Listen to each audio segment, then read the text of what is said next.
Depuis le 9 septembre 2025, il est fait interdiction d'utiliser les chèques comme moyen de paiement dans les opérations financières dans l'administration publique burkinabé. Une décision du ministère des Finances au regard du manque à gagner 34 milliards de francs CFA. Une mesure qui fait l'objet d'interprétations diverses. Dans ce journal, donc, le directeur général du Trésor de la comptabilité publique nous éclaire davantage sur cette décision. On en sait davantage avec Tanga Kafando. À partir du 1er octobre 2025, le chèque est désormais interdit comme moyen de paiement dans les opérations financières de l'administration publique. C'est une mesure prise par circulaire du ministre de l'Économie et des Finances datant du 9 septembre 2025 dans le souci d'améliorer l'efficacité des services publics et de garantir une meilleure sécurité des transactions financières. Le directeur général du Trésor et de la comptabilité publique revient sur la lettre et l'esprit de la circulaire et apporte des précisions.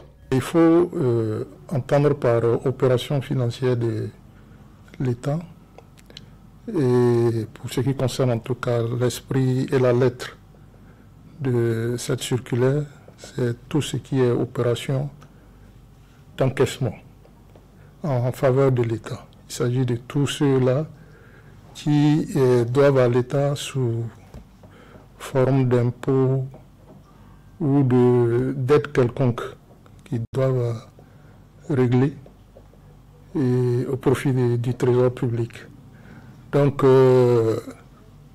la circulaire simplement c'est pour rappeler que le chèque n'est pas reçu comme moyen par lequel en tout cas les recettes doivent être encaissées. Ce n'est pas une interdiction du chèque au Burkina Faso. C'est la nuance qu'il faut que on apporte, parce que effectivement à travers les réseaux sociaux, ça va dans tous les sens, mais ce n'est pas une interdiction du chèque au Burkina Faso. Pour Bruno Raymond Bamouni, la mesure vise 3 objectifs: permettre au Trésor public de disposer d'une trésorerie immédiate, lutter contre la délinquance et promouvoir les moyens digitaux. Le Trésor a été confronté pendant longtemps à ce phénomène que nous-mêmes nous avons appelé depuis le début des années 2000 le fléau des chèques impayés. Nous avons aujourd'hui au bas mot, ça peut se vérifier au niveau de l'agence judiciaire de l'État, près de 34 milliards de francs CFA. Le chèque revenu impayé.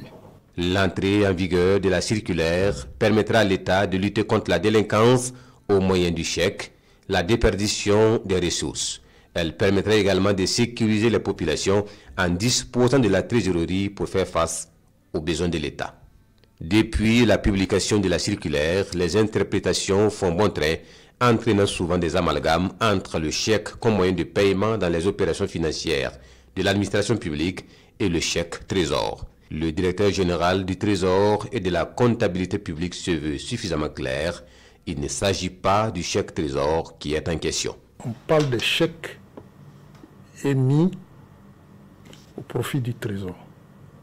Ce n'est pas les chèques du Trésor en vue de faire des dépenses, des paiements au profit des autres usagers du Trésor. Il ne s'agit pas de cela. Donc le chèque du Trésor, c'est un chèque jusqu'à présent. On a tout mis en place pour garantir sa fiabilité et sa crédibilité. Donc le chèque Trésor n'est pas concerné dans le cas d'espèce. Il ne s'agit pas du volet dépenses. C'est-à-dire ce qu'on peut utiliser dans le cadre des dépenses qu'on peut avoir effectuées, utiliser le chèque Trésor comme moyen de paiement. Il ne s'agit pas de ça. C'est les chèques émis pour honorer des engagements vis-à-vis du Trésor public. Et c'est ce chèque-là qui nous pose problème. 34 milliards de francs CFA, c'est le manque à gagner que les chèques impayés ont causé à l'État, et le directeur général du Trésor et de la comptabilité publique interpelle tous ceux qui doivent à l'État par le fait des chèques impayés de bien vouloir honorer les obligations pendant qu'il est encore temps. Nous allons procéder en tout cas au recouvrement par tous les moyens que la loi nous offre. Donc il est temps que les uns et les autres comprennent cela. Et pour nous, un centime de l'État est toujours bon à récupérer parce que ça servira toujours pour le développement du pays, pour faire face en tout cas aux besoins du pays. L'interdiction du chèque comme moyen de paiement dans les opérations financières de l'administration publique est une mesure prise comme solution au phénomène des chèques impayés au Burkina Faso, et l'État agit en concertation avec les autres pays africains et les institutions financières internationales comme la BCEAO et le FMI.